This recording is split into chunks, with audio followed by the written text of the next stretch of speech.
बिस्मिल्लाहिर्रहमानिर्रहीम। अस्सलाम वालेकुम नाज़रीन, कल समात होने जा रही है और ये बहुत बड़ी समात है पंजाब के इंतखाबात से मुतल्लिक। सुप्रीम कोर्ट ने डेडलाइन दी थी कि आप इत्तेहादी जमातें और अपोजिशन के लोग मिल बैठकर कोई वे आउट निकालें, कोई रास्ता निकालें, लेकिन फिर वो रास्ता बदकिस्मती से ना निकल सका।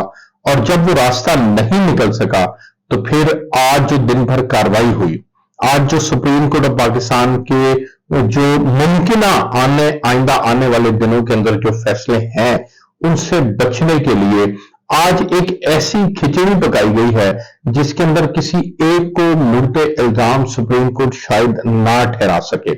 मिसाल के तौर पर वज़ीर आज़म पाकिस्तान ने जितने फैसले लिए हैं वो सारे के सारे फैसले पार्लियामेंट के जरिए से लिए हैं, यानी उन्होंने अपनी कैबिनेट को, अपनी जात को, दोनों को ऊपर से पुष्ट डाल दिया है और कैबिनेट के जरिए से फैसले करवाए हैं। उन्होंने कहा था कि आप इनको पैसे दें, लेकिन वो पैसे नहीं दिए गए। फिर सुप्रीम कोर्ट ऑफ पाकिस्तान ने direct state bank of Pakistan को कहा, आपके इल्म में है कि स्टेट बैंक ऑफ पाकिस्तान ने भी वो पैसे नहीं दिए। और वो फिर जब मामला पार्लियामेंट के अंदर आया तो पार्लियामेंट की मुख्तलिफ कायमा कमेटियों से होते हुए ये फैसला करवा लिया गया कि किसी सूरत भी पैसे नहीं दे, यानी ये बात तो तय हो गई कि 14 मई को इंतखाब नहीं होने जा रहा। इसके ऊपर तो आपको 100% एक पेज पर आ जाना चाहिए, यानी मेरा मौकफ है कि 14 मई को इंतखाब नहीं हो रहा तो आपको भी इसको अडॉप्ट करना चाहिए।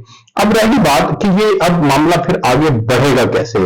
अगर आइन और कानून की अमलदारी की बात की जाए तो वो तो 90 दिन का इंतखाब आइन के अंदर दर्ज था, उसके ऊपर तो हर सूरत में अमल होना चाहिए था, वो नहीं हो सका। तो फिर अब बात कैसे आगे बढ़ेगी? अब बात नाज़रीन ऐसे आगे बढ़ेगी कि अब वज़ीर आज़म पाकिस्तान को तौहीन अदालत की कार्रवाई में जो मुझे नजर आ रहा है वो ये कि चीफ जस्टिस ऑफ पाकिस्तान अपने पास बुलाएंगे, उसकी कार्रवाई का आगाज किया जाएगा। वज़ीर आज़म अपनी प्ली पेश करेंगे कि जी मैं क्या करूं, जी मेरी कैबिनेट ने मंजूरी नहीं दी, मेरी कैबिनेट से पार्लियामेंट ने मंजूरी नहीं दी।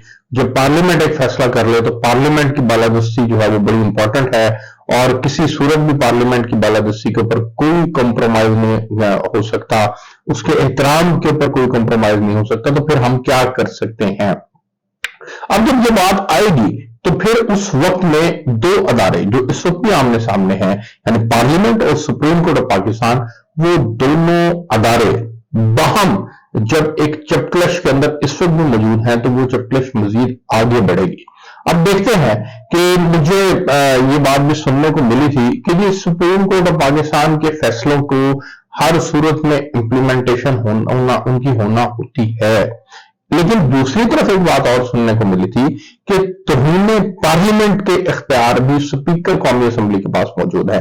लेकिन जब हमने इसकी तहकीक की तो ये बात खुलकर सामने आई कि तौहीन पार्लियामेंट सुप्रीम कोर्ट के सामने कोई चीज नहीं होती और स्पीकर कौमी असेंबली के पास ऐसे कोई इख्तियार नहीं है जिनको वो एक्सरसाइज कर सकते हैं।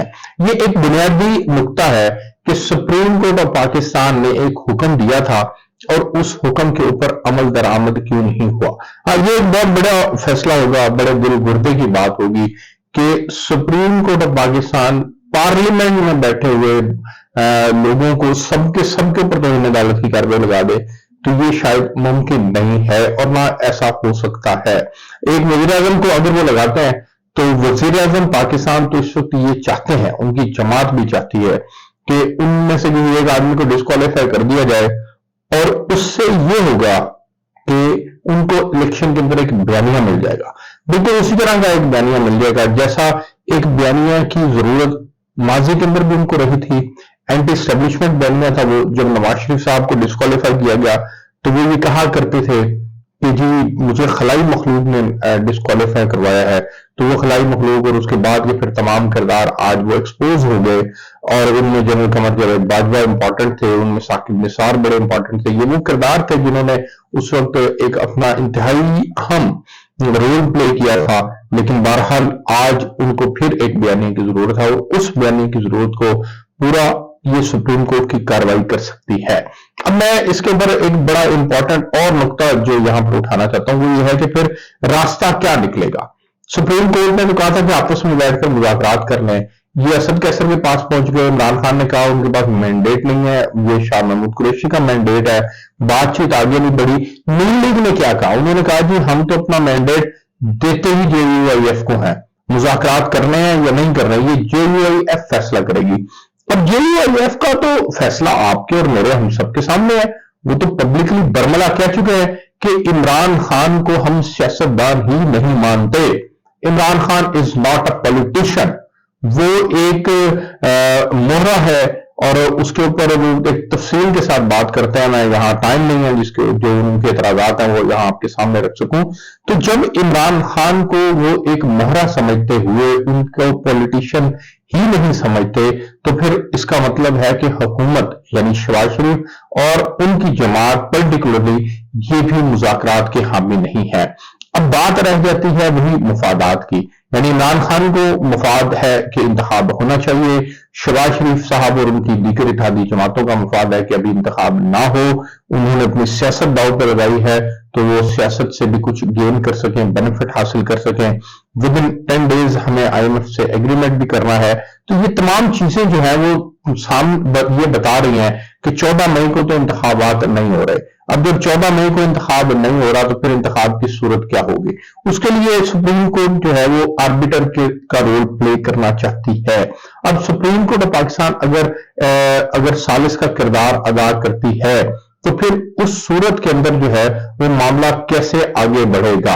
اگر سپریم کورٹ آف پاکستان نے ایک رول پلے کرنا ہے، آربیٹریشن کا رول اگر انہوں نے پلے کرنا ہے، تو دین پھر اس کو آج وزیراعظم پاکستان نے تو ماننے سے انکار کر دیا ہے۔ انہوں نے تو کہا ہے کہ ہم آپ کو بطور آربیٹریٹر نہیں دیکھنا چاہتے، یہ کوئی مینڈیٹ نہیں ہے آپ کا، آپ کیوں کر کے اس معاملے کے اندر جو ہے وہ آنا چاہتے ہیں؟ آپ ضامن یا ثالث بننے کا آپ کے پاس ہم آپ کو حق نہیں دے سکتے، کیونکہ انہوں نے کہا تھا کہ بیٹھ کر فیصلہ کرنا ہے۔ تو یہ جب انہوں نے ان کو حق دینے سے انکار کر دیا تو پھر مجھے یہ سمجھ میں آ رہی ہے کہ یہ صورتحال جو ہے وہ مزید کشیدگی کی طرف جائے گی، مزید حالات گمبھیر ہوں گے، اکنامکلی ڈیزاسٹر کی طرف ہم جائیں گے، لیکن انتخاب 14 مئی کو نہیں ہوگا۔ یہ پکی ٹھکی بات ہے، اس کو ذہن میں رکھ لیں۔ صبح سے توہین عدالت کی کارروائی کا آغاز ممکنہ طور پر ہونے جا رہا ہے اور مجھے سمجھ میں آ رہا ہے اب مزید اس کے اوپر جو ہے وہ چیزیں آپ کے ساتھ شیئر کرتے رہیں گے۔